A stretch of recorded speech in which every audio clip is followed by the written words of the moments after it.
Even when I look in the mirror, I don't see what everyone else sees.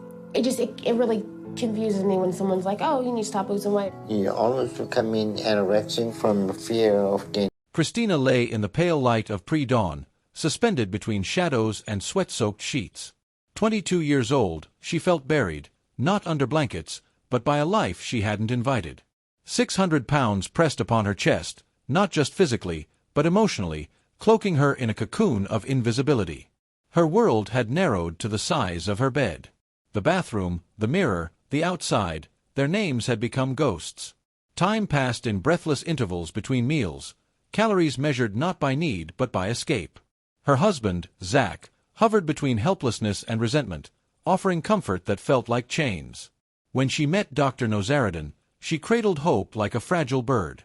The path ahead was steep: strict diet, self-loss, surgery.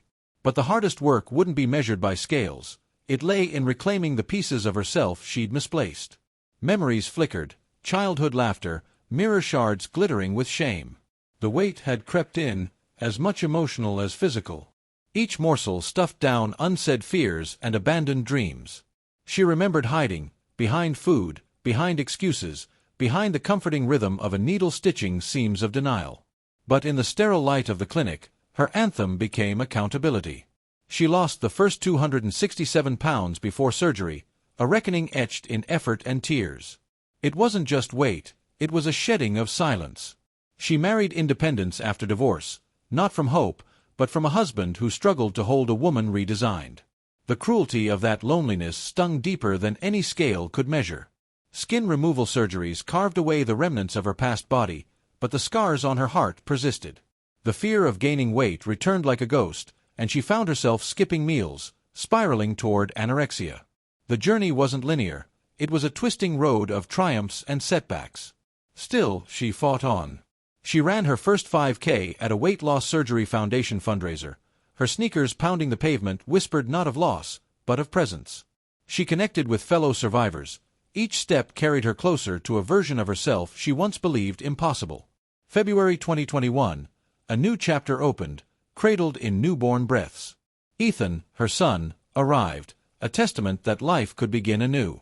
She held him and whispered promises of presence, not absence.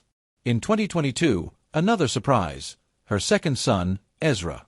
She shared their arrivals with joy, the mother's heart expanding with each milestone.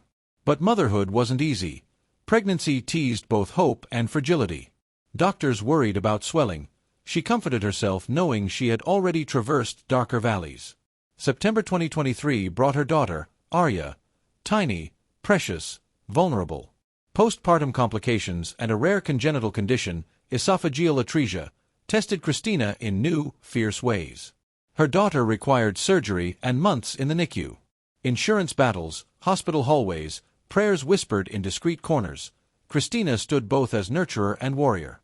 Yet, even bruised, she glowed with fierce maternal determination. In a Facebook post, she wrote, "We go in shifts daily to see her. I can't wait until she's home where she belongs." Previously, she'd warned of lymphedema and lipedema, conditions that complicated her body's response to motherhood. She leaned on therapy, medical care, and community to manage it. "The number on the scale doesn't define me," she insisted. Her healing was no longer measured in pounds. A poignant victory, maintaining her transformation, not just physically, but spiritually. She embraced motherhood, community, and real vulnerability. She had won many battles, but the war for self-compassion was ongoing.